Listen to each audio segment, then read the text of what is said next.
Okay, we're live. Welcome to Board Game Binge, the place where we bring you bite-sized, bingeable board game content from across the industry.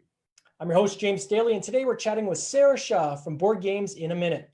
Sarah's unique approach to the board game reviews using the Tik Tok platform is quickly gaining attention across the industry. What better way to introduce Sarah than to show her latest 1-minute review?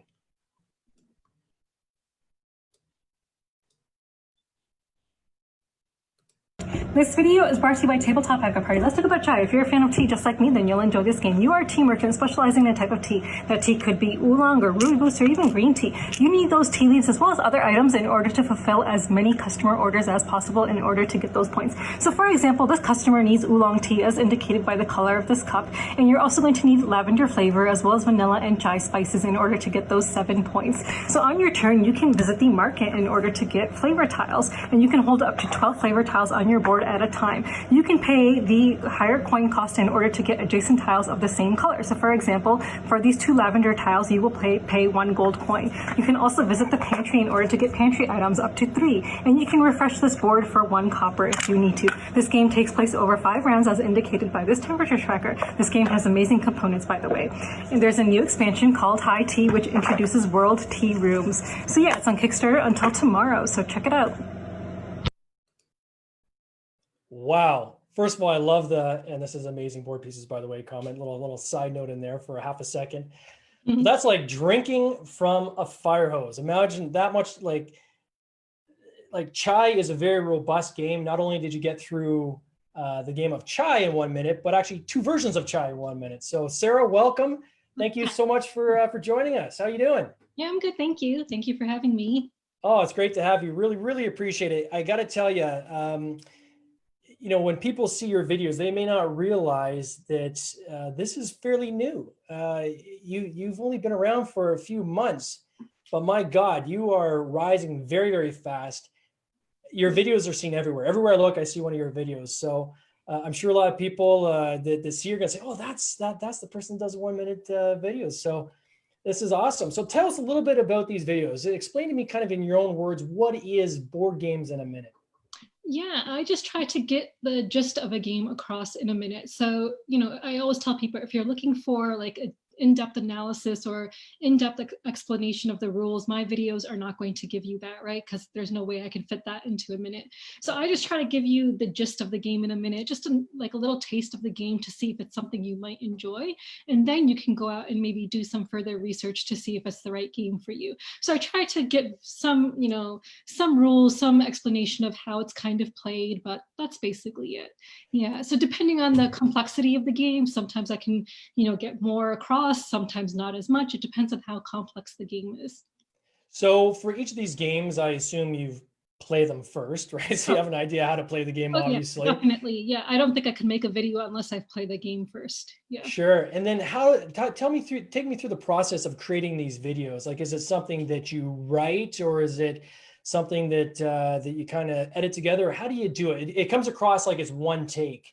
So it'd be interesting to kind of get into it. Yeah. It is one take because it takes me multiple tries to get it right. So because I'm trying to, cram in so many words into 1 minute, and I have to practice what I'm saying and talk really fast, I might stumble over words and I might be like, okay, I need to do this again. I might need to practice. I refine as I go along. So as I'm doing each take, I'm refining the video as I go along. So it's like, okay, I need to put these components here and these components here. I shouldn't talk about this because actually it's not really necessary. So I'm refining it all as I go along. And yeah, but there is no script. People have asked me that multiple times. I don't make a script. I just start talking with an idea of what I want to say and then just tweak it as I go along. Yeah.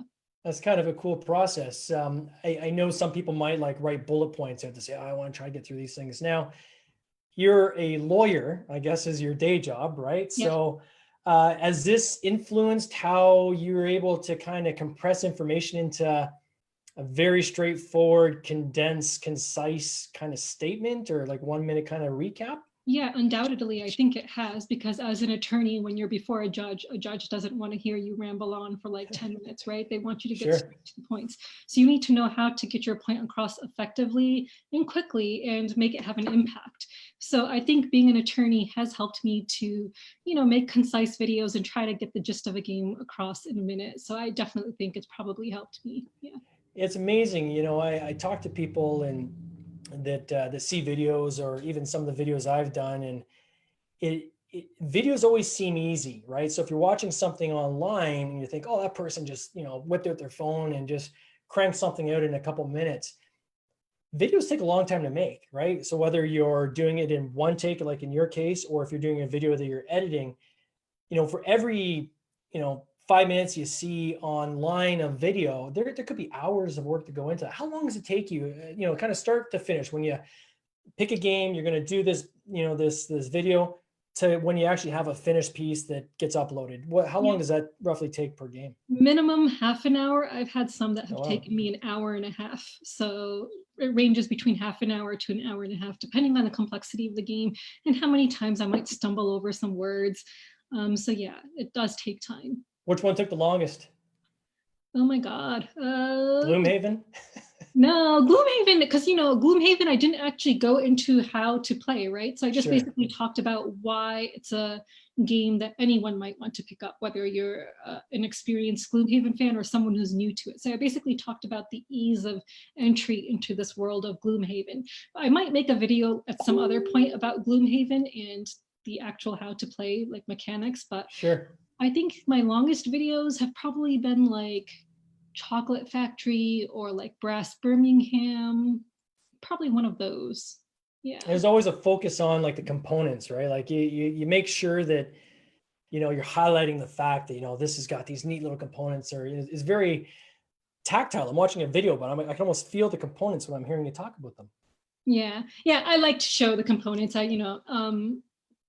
I would, it's again, getting the gist of the game across. I want people to see at least some of the components. I know I have a hard time sometimes showing the board because like I'm using my phone, so there isn't much space here for me to maneuver the way I make my videos. So that's one complaint I've gotten a couple of times, like, oh, is there any other way you can show us the board? But it's just the style of my videos. I always love that when there's a 1 minute video. Well, could you have like squeeze this in? Come on, Right. you had a minute, man. You could have put so much more in, right? So, yeah, like Chai, I was looking at. I'm like, because you show the board in Chai, and I'm like, did she glue those pieces on? Like those pieces are not falling off. She's holding them up. Because I wanted to be able to show the pantry items without them falling off. So at least with the marketplace, there's like that like groove so they can fit in place. But with the pantry, there wasn't a way to do that. So yeah, I taped them on. Wow, that's crazy. So you've got picked up by the Tabletop Backer Party group.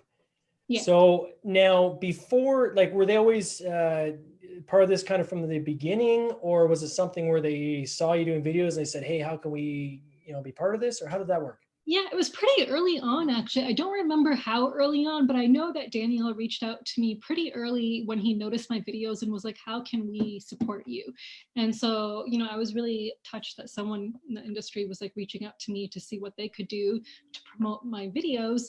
And so he sponsored one video of mine a week. And now it's, an official thing now. I'm officially part of Tabletop Backer Party, but it started out as a one video a week thing, sponsorship. So how's that sponsorship work? Because I noticed on some of the later videos, you'll actually say this is brought to you by Tabletop Backer. Is that basically the deal? It's like an endorsement, or it's basically like the sponsorship was basically I would just give a shout out to Tabletop Backer Party, and it would be a game that's on some crowdfunding website, so like Kickstarter or whatever other ones there are. So it would have to be a game that's currently being funded. And a great group for anybody to join. I'll give them a plug as well. They've got thousands of members. If there's people that like following Kickstarters, join that group. You'll often see, the latest Kickstarters coming out, or Kickstarter news, contests and things like that, which is pretty cool. How many videos are you doing a week now? A minimum of one. I mean, I was thinking of doing another one today. We'll see.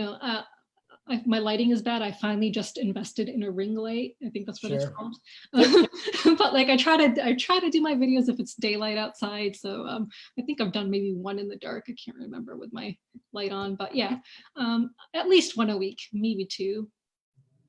And now, are you getting? How do people approach you? I mean, even when I found you, we did the Queen of Scots game. I reached. I mean, we were pretty much done the campaign by the time we reached out. But maybe at some point we'll have you do one. We'll get you a copy. But how do people, connect with you, or how do they get their game, profiled on your video? Yeah, I've had people reach me from all different platforms. So I've gotten messages on Twitter from people who want me to review their videos, from Instagram and Facebook. So I do have an email, like an official email address, boardgamesinAminute.com. A few people have found my email address on my Instagram or Twitter or Facebook page and have emailed me directly, but a lot of the times people are just privately messaging me on these various platforms and asking me to review their videos. Oh, very cool. I'll put your email address if you want in the links to this video at the end, if that's cool. So once again, so the email address is boardgamesinAminute@gmail.com. at gmail.com. Fantastic. So we'll put that in there if anybody wants to reach out to you. You're at the point now, and you've grown large enough, and we see this with most people that start things in the industry, is got to the point where now you monetize, right? So at the first, you start off with something. I mean, and I can ram off tons of groups. Board Game Coffee is a great example of people that start off just doing something fun. It got so big so fast, and so many people approaching them saying, hey, we want to be part of that. How can we get in on this? That you got to start now prioritizing, right? And so there are obviously going to be fees and so forth if somebody wants you to review their game, I'm thinking, right? Yeah. So if they can reach out to you, and you can, I'm sure, get them a rate card or things like that, you can talk about it. Are you worried? Yeah, they can reach out to me or to Daniel at Tabletop Backer Party. Oh, very good. Okay, through the Backer Party as well. Now, will you get to a point where you're doing like one a day? Like, I got to imagine, at what point do you kind of cap it and say, I can't handle this volume of there's no way, like there's tens of millions of games out there. So where do you kind of cap it in terms of how frequently you're going to do these? Yeah, luckily I haven't become overwhelmed yet. I mean, I've received a lot of free games from publishers, but I think publishers who are sending me free games understand that I'm going to prioritize like Kickstarters above just non-time sensitive games. So I haven't become overwhelmed yet, but if I start getting like a lot of paid reviews, of course I'm going to have to limit it, because I do have a full-time day job as an attorney, and so I need to eat and sleep as well. So we'll see, but it hasn't gotten to that point yet, so haven't had to think about that yet, to be honest. So I'm sure it's coming. You are 2 months into this process, right? Like I looked through the Twitter profile. It looks like your Runica was the first one you posted on Twitter. It is on April 22nd. It's now June 25th. Yeah. 2 months, you're already cranking it at least one a week, if not two. I can imagine this time next year, you're going to get to a point where you're going to have to manage this in a way that you can't do them all, right? You'll have to kind of prioritize and so forth. And who knows, at one point you might have to decide, do I stay as an attorney, or do I review board games? Or yeah, I doubt that'll happen. I'll get that much business. I doubt it too, but hey, who knows?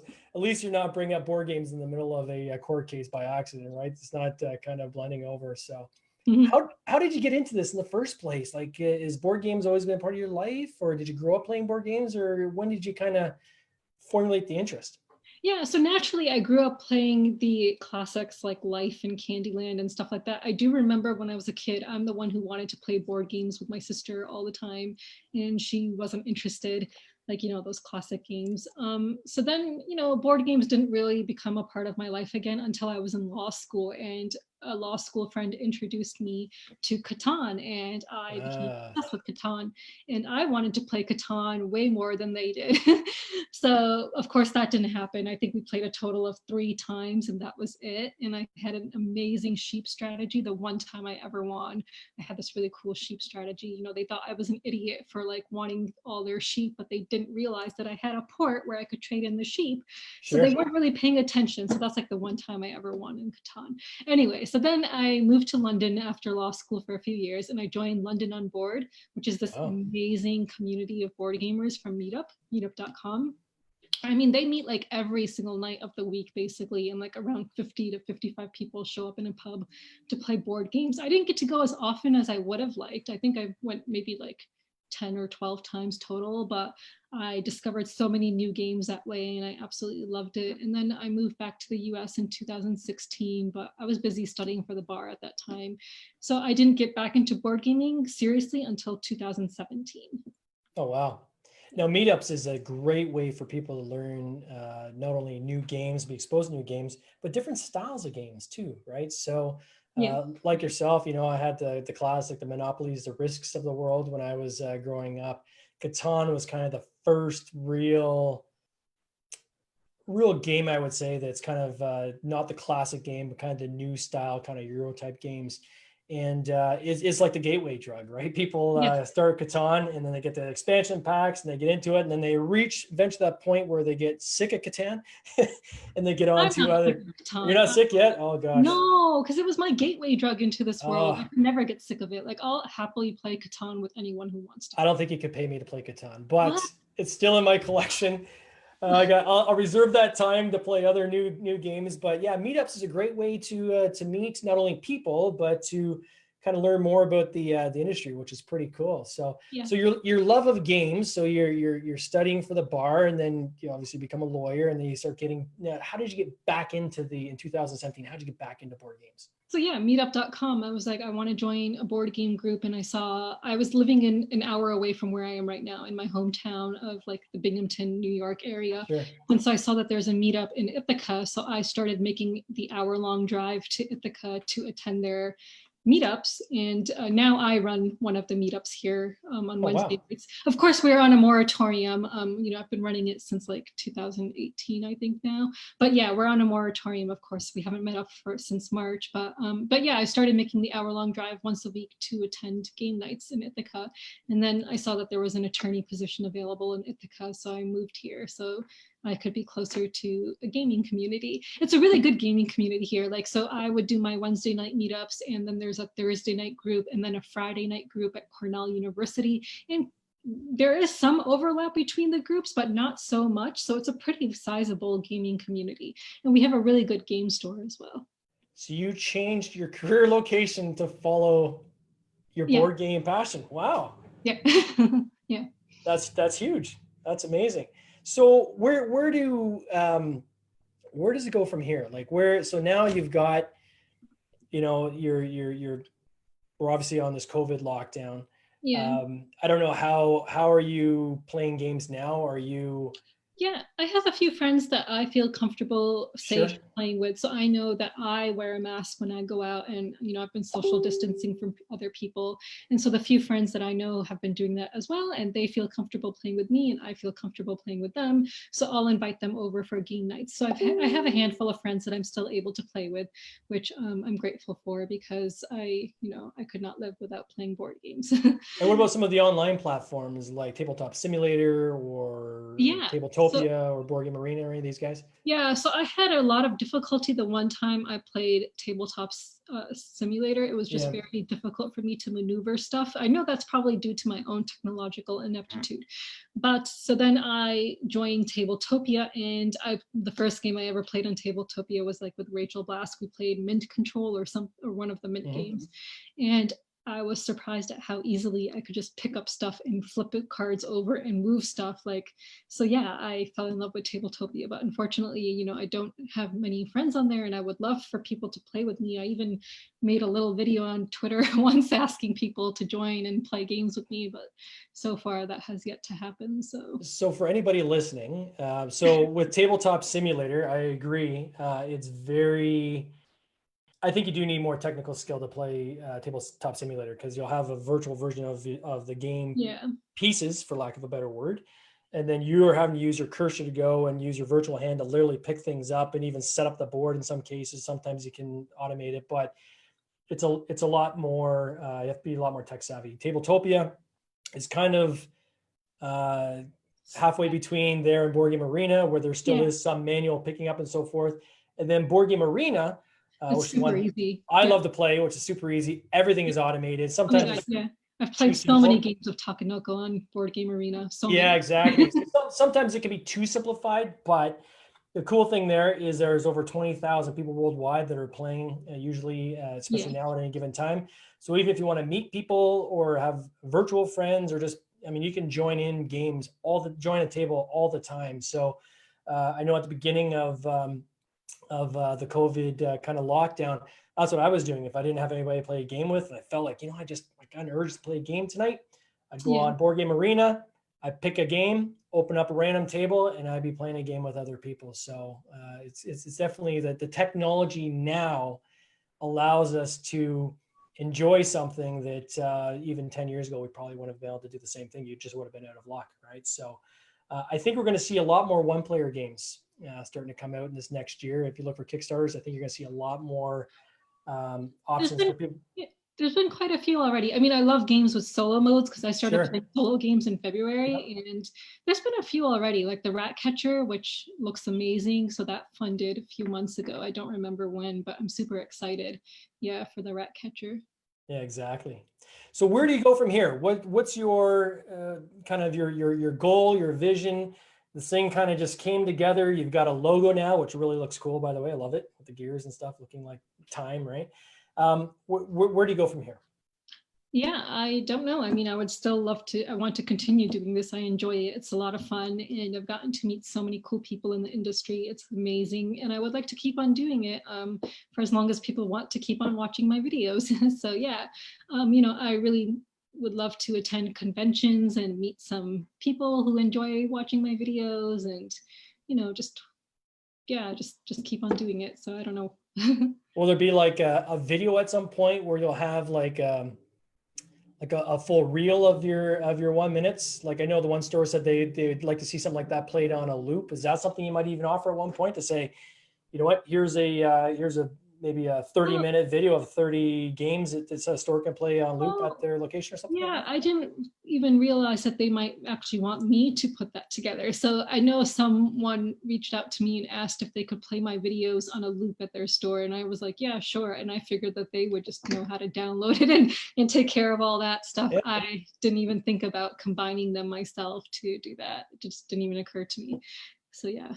That could be kind of cool. Imagine that, like a 30-minute video, and it's just one after another games. And I think Yeah. especially for a game store where, somebody's coming through. I know there's one locally. I'll give a shout out to 401 Games Vaughan. You go through their store and it's a huge warehouse. And so there's areas you can play games. There's areas you can purchase games, a lot of Magic, the Gathering stuff there, but they got rows upon rows upon rows of board games.